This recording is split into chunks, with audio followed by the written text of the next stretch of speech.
The Senate Judiciary Committee is holding a hearing on Supreme Court ethics today in the wake of reports on the business dealings of several justices, most notably Justice Clarence Thomas, who failed to disclose his relationship with a major Republican donor.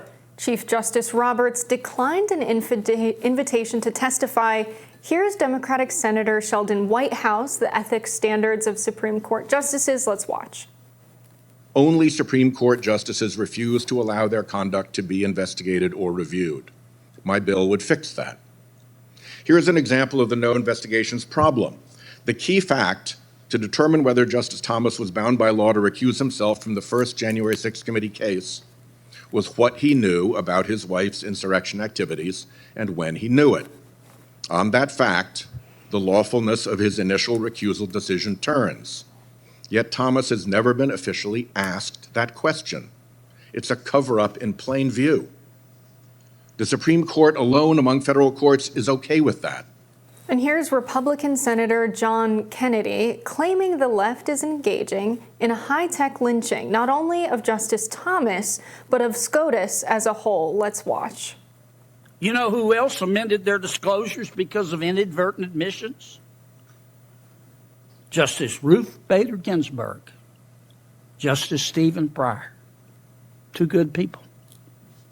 Justice Jackson made multiple amendments 3 days after President Biden nominated her. Not one senator brought that up during her confirmation hearings. Not one of my colleagues here walked into her hearings with the buckets of mud that they've thrown against Justice Thomas. Not one. So this has been a big topic for Brianna, my typical co-host, and I to fight over, because I have to say that I'm just not particularly moved by these accusations. Look, Justice Thomas, he has an ideology. You can totally disagree with it. That's fine. I don't actually think he's substantially motivated by his friendship with this person. Maybe he should have disclosed more.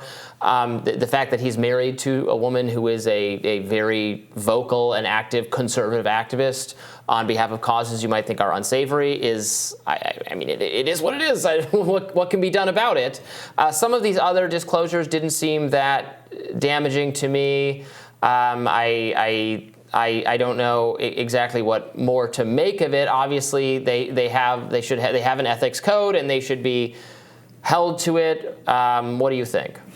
I think, okay, the Harlan-Crow relationship is quite interesting. Clarence Thomas gets these vacations, this luxurious treatment from his wealthy friend. Then you have Ginny Thomas, his wife, being involved in the January 6th insurrection in some capacity.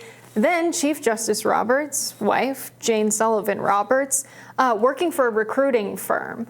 And some of the attorneys for whom she's worked and raked in millions in commission have had cases heard before the Supreme Court, and Roberts has never recused himself. Elena Kagan used to be the dean of the Harvard Law School. She was drawing income from Harvard as recently as like a few years ago. And the biggest case before, and in addition to lots of Harvard law people arguing cases before the Supreme Court, Harvard itself is the subject of the big affirmative action case before the court, and I don't see anybody like yelling at her to recuse herself, that she's conflicted with her.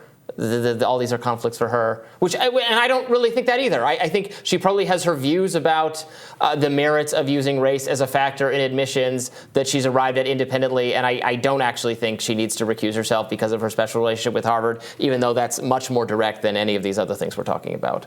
I don't know. I think if Clarence Thomas or Roberts were, teaching or took a position with a university or a public institution, it wouldn't bother me. But the fact that they have friends who have a vested interest in having their case win before the Supreme Court, that are the attorneys arguing the case, that's very interesting to me. Not only his wife having a vested interest in how that decision goes when it comes to the January 6th insurrection, that means something a little bit more than took a teaching job at an institution who also had an affirmative action case heard. The Ginny Thomas situation is very unique. I agree on that part of it. Sheldon Whitehouse, who was getting all worked up there about the influence of his own spouse. I'm looking at the Daily Caller. Sandra Whitehouse is a consultant for the Ocean Conservancy, and he sponsored a bunch of bills relating to waterway, big ocean. It's influential. I mean, look, they're all. A lot of them have spouses engaged in lobbying work, and on the legislative side, sure, I would say, yeah, they should. I mean, unfortunately, we can't get these people to subject themselves to these kinds of things. But I supported the ban on insider trading for Congress people, all that kind of stuff. For legislators, sure. I think some progressives have gotten it in their head that and Brianna and I again had this big fight about it last week, but I think the members of the Supreme Court are ideological, and they have, those views are shaped by the views Clarence Thomas has long held these views. I don't really think they're being successfully lobbied. Obviously, if they had direct financial stake in some matter before the court, they should recuse themselves. It would be inappropriate if they didn't. Again, I think the Elena Kagan situation is probably closer to that than some other things. I don't really care if she does or not. I don't know. I think the Federalist Society and the many, institutions we have that operate as think tanks, but also host these amazing, extravagant dinners. And they invite people who they believe they could sway. Professors at, Harvard schools in the philosophy department when it comes to political theory and political science. They'll invite professors who have conservative-leaning thoughts to these extravagant events and pay them for their attendance.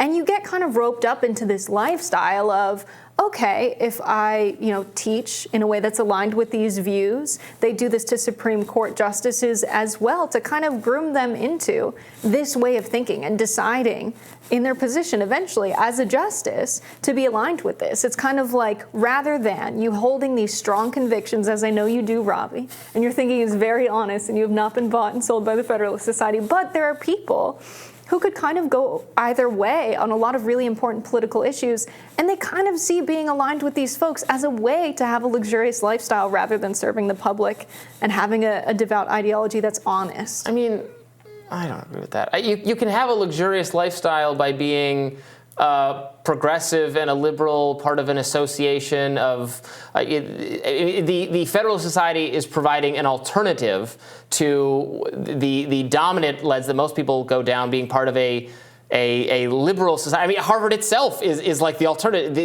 The institutions are very progressive and very liberal, and they provide pathways. And for people who don't narrowly fit into that ideological vehicle, there is a alternative. And I think it's not fair to say, well, oh, that's inappropriate when I mean, there's pressure to conform and feel indoctrinated just on the normal pipeline that leads to through Harvard to the Supreme Court, the way most of them do it.